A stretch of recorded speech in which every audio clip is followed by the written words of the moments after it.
Happy tailors day అండి.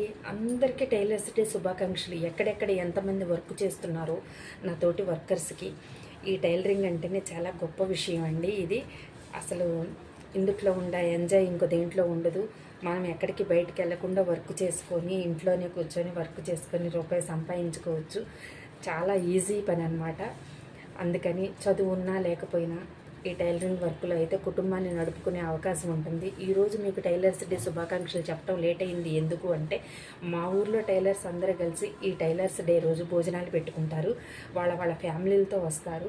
మేము ఒక కళ్యాణ మండపం లాగా ఏర్పాటు చేసుకొని అందరం డబ్బులు వేసుకొని భోజనాలు పెట్టుకుంటాం. చికెన్ బిర్యానీ తినేసాము, అందరం హ్యాపీగా ఉన్నాము, కాసేపు ఎంజాయ్ చేసాము.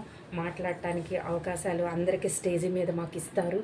మేము ఏదైనా సమస్యలు ఉంటే చెప్పుకోవడానికి, లేదు గవర్నమెంట్ నుంచి మాకు ఏమైనా అవకాశాలు ఉన్నాయా అని మాకు ఒక యూనియన్ ఉందండి. మాకు యూనియన్ ఒకటి ఇస్తారు. అది మా షాప్లో మేము పెట్టుకుంటాము. అలాగా అందరం కూడా కలుసుకుంటాము ఈరోజు ఖచ్చితంగా. ఎన్ని పనులున్నా ఉదయాన్నే మా పనులు ముగించుకొని ఇంట్లో పనులు అక్కడికి ఎర్లీగా వెళ్ళిపోతాము. అందరం కలుసుకొని ఏం చేస్తున్నాము, ఏంటి వర్క్ ఎలా ఉంది, ఏంటి ఇవన్నీ సంభాషించుకుంటాము. మా పిల్లలు వీళ్ళు మా ఫ్యామిలీ అని చెప్పుకుంటాము.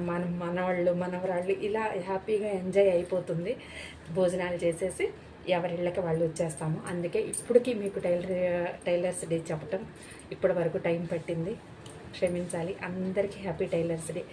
ఈ టైలరింగ్ వర్క్ అనేది కనిపెట్టిన మహానుభావుడు, ఆయనకి ఈ టైలర్స్ డే అనేది గుర్తింపు తీసుకురావటం, ఈ గవర్నమెంట్ చాలా ఒక బ్రాండ్ ఇవ్వటం చాలా మంచిది కదండి.